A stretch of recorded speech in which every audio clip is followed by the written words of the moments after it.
안녕하세요, 청취자 여러분. 오늘 저희가 살펴볼 자료는요. 누가복음에 나오는 그 유명한 비유 있죠? 큰 잔치 비유. 이걸 아주 흥미로운 시각에서 풀어내고 있습니다. 네. 그 초대를 거절당한 주인이 좀 뜻밖의 반응을 보이잖아요. 거기서 이제 거절에도 불구하고 포기하지 않는 하나님의 은혜라는 그런 핵심을 발견하게 되는데요. 한번 이 깊은 의미 속으로 같이 들어가 보시죠. 네, 좋습니다. 이 비유가 사실 겉으로 보기에는 그냥 간단한 이야기 같은데요. 네, 그렇죠. 이 해설서는 여기에 담긴 신학적 메시지가 상당히 깊다고 분석을 합니다. 우선 상징부터 좀 짚어보면요. 잔치를 연 주인은 하나님, 그리고 그 큰 잔치는 구원과 하나님 나라의 어떤 풍성함, 네, 그런 걸 의미한다고 보고 있습니다. 잔치가 구원이군요. 네. 그리고 그 처음 초대받았던 사람들 있잖아요. 그 사람들은 당시 이제 하나님의 선택을 받았다고 여겨졌던 그 이스라엘 민족을 상징하는 것으로 보통 해석을 하죠. 그렇군요. 그런데 그 처음 초대받은 사람들이 거절하는 이유가 좀 흥미로워요. 밭을 샀다, 소를 시험해야 한다, 장가를 들었다. 네네. 이게 어떻게 보면 다 나름대로는 중요하고 좀 합리적인 이유처럼 들리거든요. 이 해설은 이 지점을 어떻게 보고 있나요? 바로 그 점이 중요합니다. 해설에 따르면요. 이 이유들이 인간적인 관점에서는 타당해 보일 수도 있겠지만 실상은 세상적인 자신의 작은 잔치에 마음을 빼앗긴 거죠.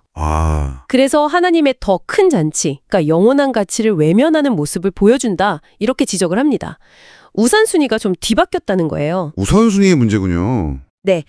여기서 말하는 그 은혜라는 게 사실 우리 어떤 자격이나 노력 이런 거랑 상관없이 하나님께서 먼저 베푸시는 구원의 초대잖아요. 네, 그렇죠. 그런데 이 사람들은 그걸 스스로 그냥 걷어 찬 셈이 되는 거죠.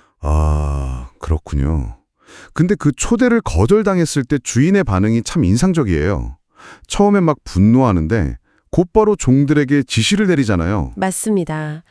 주인의 그 분노가 곧바로 행동으로 이어지는데 이게 중요합니다.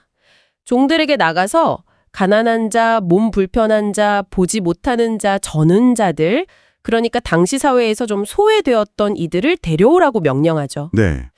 이 해설은 바로 이 부분을 통해서 하나님의 은혜가 어떤 특정 민족이나 집단, 거기에만 머무는 게 아니라는 걸 보여준다고 해요.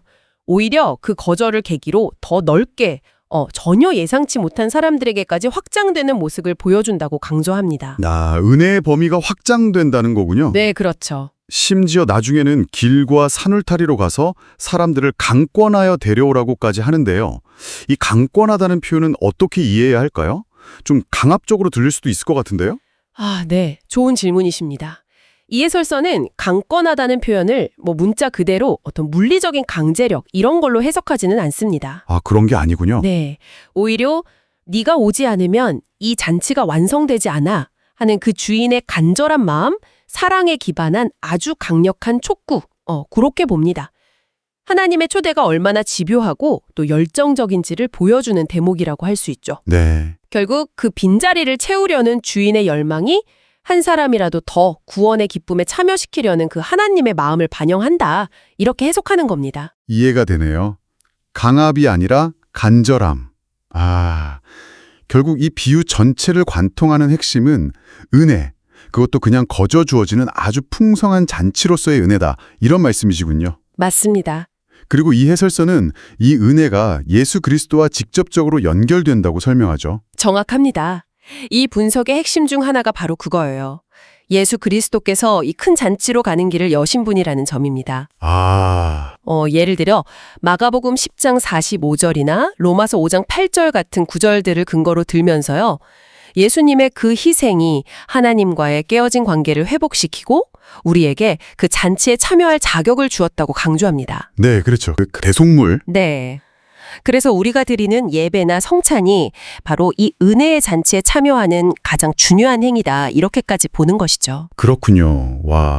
이 해설은 마지막으로 우리 자신을 좀 돌아보게 만드는 그런 질문들을 던지고 있어요. 네. 청취자 여러분의 삶에서 혹시 하나님의 이 큰 잔치에 초대를 잡고 뒤로 미루게 만드는 나만의 작은 잔치는 없으신지, 예를 들면 너무 바쁜 일상이라던가 아니면 다른 세상적인 목표들 때문에 정말 중요한 영적인 가치를 놓치고 있지는 않은지 한번 생각해 보라는 거죠. 네, 맞아요.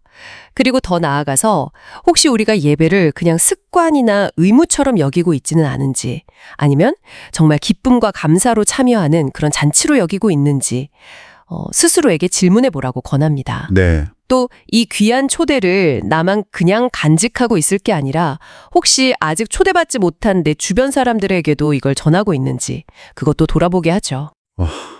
정말 생각할 거리를 많이 던져주네요.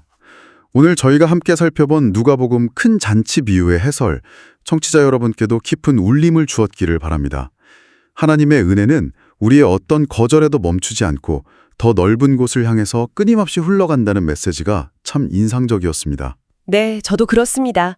그래서 마지막으로 이 해설서가 던지는 근본적인 질문을 청취자 여러분과 나누면서 좀 마무리하고 싶습니다. 네, 어떤 질문인가요? 여러분은 결국 사라질 이 땅의 작은 잔치에 머무르시겠습니까? 아니면 영원한 생명과 기쁨이 있는 하나님의 큰 잔치에 참여하시겠습니까? 우리 각자의 응답이 참 중요한 시점인 것 같습니다. 네, 깊이 생각해 볼 질문입니다. 다음 시간에 더 유익한 내용으로 찾아뵙겠습니다. 감사합니다. 감사합니다.